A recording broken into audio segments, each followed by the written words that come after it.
মধ্যরাতে কিছু মন্দিরে কেন ঘন্টা বাজানো নিষেধ আছে?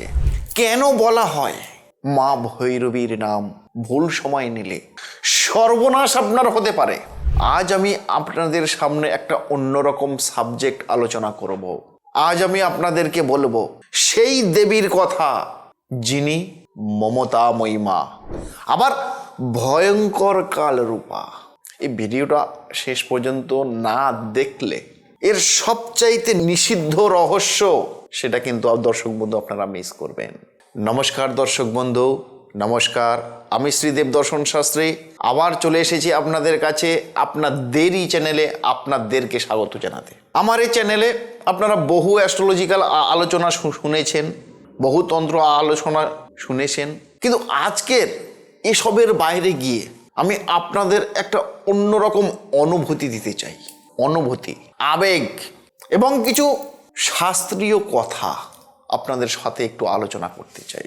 আজকের আমি আলোচনা করব আপনাদের সঙ্গে দশ মহাবিদ্যার পঞ্চম বিদ্যা মা ভৈরবীকে নিয়ে। এখন প্রশ্ন হলো যে মা ভৈরবী কে? মা ভৈরবী হলেন দশ মহাবিদ্যার এক ভয়ঙ্কর রূপ, যেখানে শক্তি প্লাস তন্ত্রের মিলন স্থল যাকে বলা হয়। মা কালী এবং মা ত্রিপুরা সুন্দরীর মাঝামাঝি যে রূপ, সেই রূপটা হলো মা ভৈরবী, যিনি তার ভক্তকে রাজা বানান, রাজা।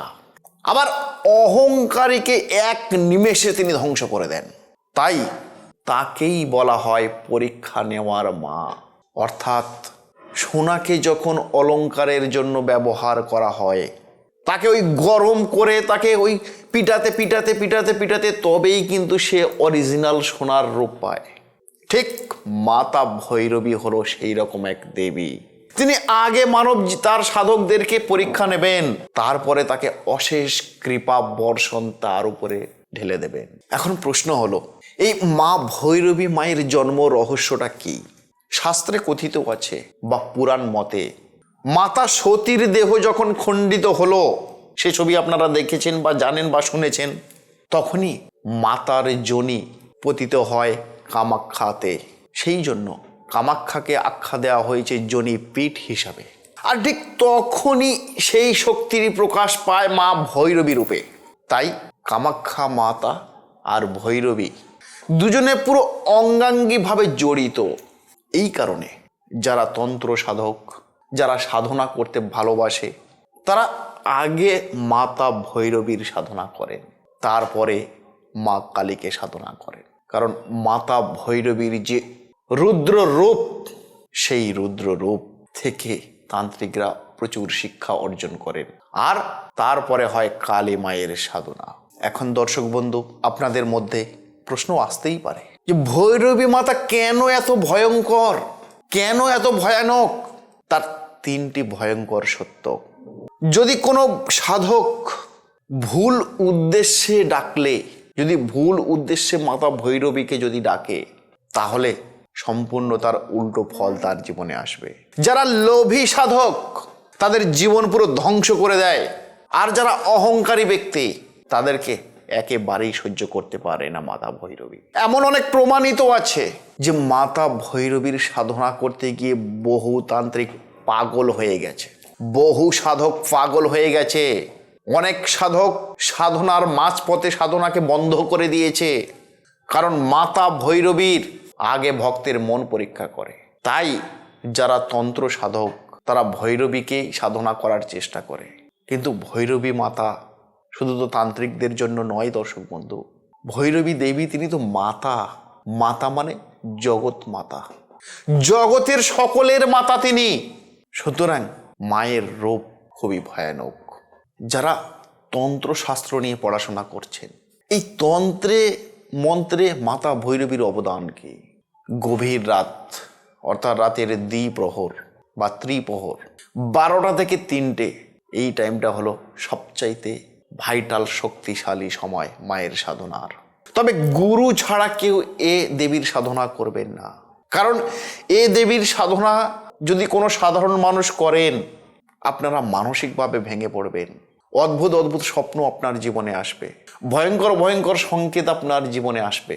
কিন্তু মাতা ভৈরবীর সাধনা যদি আপনার জীবনে কৃপা বর্ষণ হয়, তাহলে কিন্তু আপনি রাজা হয়ে যাবেন। রাজা, একদম ঠিকই শুনছেন। তিনি শুধু ধ্বংস করেন না, তিনিও কিন্তু মানব জীবনকে গঠিত করে দেয় বা গঠন করে দেয়। তিনি আমাদের জন্য দেন আকর্ষণ শক্তি, অর্থাৎ আমরা অনেকেই যে আকর্ষণ বিদ্যা বলি, একে অপরের প্রতি আকর্ষিত করা, বা চলতি ভাষায় যেটা এখন বলা হচ্ছে বশীকরণ ক্রিয়া।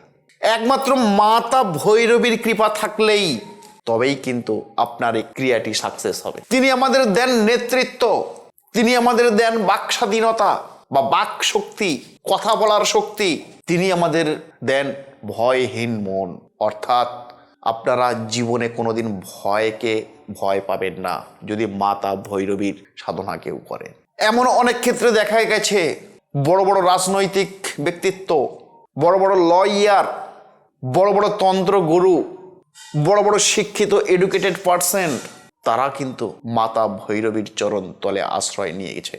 কারণ মাতা ভৈরবী আমাদের জীবনে প্রচুরভাবে বিক্রিয়া করেন। অনেকে গোপনে গোপনে মাতা ভৈরবীর উপাসনা করেন, কারণ মাতা ভৈরবী আমাদের জীবনে নিয়ে আসতে পারে শান্তি, সুখ, স্বাচ্ছন্দ্য। আমি আপনাদের জন্য সংক্ষেপে একটু বলে দেব কিভাবে আপনারা উপাসনাটা করবেন। শুক্রবার অথবা মঙ্গলবার লাল ফুল এবং ঘিয়ের প্রদীপ, শুধুমাত্র নামটা জপ করবেন, ওটাই বীজ মন্ত্র। কি? ওং ভৈরবী নম, ওং ভৈরবী নম। এই বীজ মন্ত্র জপ করে আপনারা শুক্রবার বা মঙ্গলবার লাল ফুল দিয়ে আপনারা মায়ের বীজ মন্ত্র জপ করতে পারেন। কখন আপনি বুঝবেন মা ভৈরবীর সাধনা আপনার ধীরে ধীরে সফলতার দিকে যাচ্ছে? মা ভৈরবীর সাধনা করলে তখনই আপনার মধ্যে ফিলিং আসবে, একই স্বপ্ন আপনার জীবনে বারবার ঘুরে ঘুরে আসবে। আপনার জীবন থেকে টোটাল ভয় কেটে যাবে যখন আপনি বুঝবেন যে আপনার কোনো কিছুতেই আর ভয় করে না, যখন আপনি বুঝবেন যে আপনার চোখ আগুনের মতো দৃঢ়তা, যখন আপনি শত্রুকে ভয় পাবেন না, তখনই বুঝবেন যে মা ভৈরবীর কৃপা আপনার মধ্যে আস্তে আস্তে আস্তে আস্তে আস্তে থাকছে। তবে দর্শক বন্ধু, আপনাদের কাছে করজোরে রিকোয়েস্ট, অহংকার রাখবেন না। কারণ অহংকার মাতা সহ্য করেন না। অহংকারী ব্যক্তিত্ব যারা, তারা মাতা ভৈরবীর সাধনাতে আসবেন না। কারণ এ দেবী আপনার জীবন থেকে সবকিছু কেড়ে নেবে। অহংকার মা সহ্য করেন না, আপনার জীবন থেকে সবকিছু কেড়ে নেবে যা জীবনে আপনি পেয়েছেন। তাই মাতা ভৈরবীকে সবাই কিন্তু ডাকে না, কিন্তু যাকে ডাকে তার জীবনটা কিন্তু আর সাধারণ থাকে না। আপনি কি কখনো এমন সংকেত পেয়েছেন? আমার কমেন্ট সেকশনে লিখবেন, শুধুমাত্র লিখবেন মা ভৈরবী বা মাতা ভৈরবী। এর পরের ভিডিওতে আমি আরো একটা মজাদার টপিক, শাস্ত্রীয় টপিক আপনাদের জন্য আনবো। মাতা ভৈরবী বনাম মাতা কালী, কার শক্তি ভয়ঙ্কর? আর এই তথ্যগুলো জানতে গেলে আমি তো আপনাদের সঙ্গে আছি, আপনাদেরকেও তো আমার সঙ্গে যুক্ত হতে হবে। আর যুক্ত হওয়ার জন্য ছোট্ট একটাই কাজ, চ্যানেলটিকে সাবস্ক্রাইব করে পাশে থাকা বেল আইকনটা প্রেস করে রাখবেন।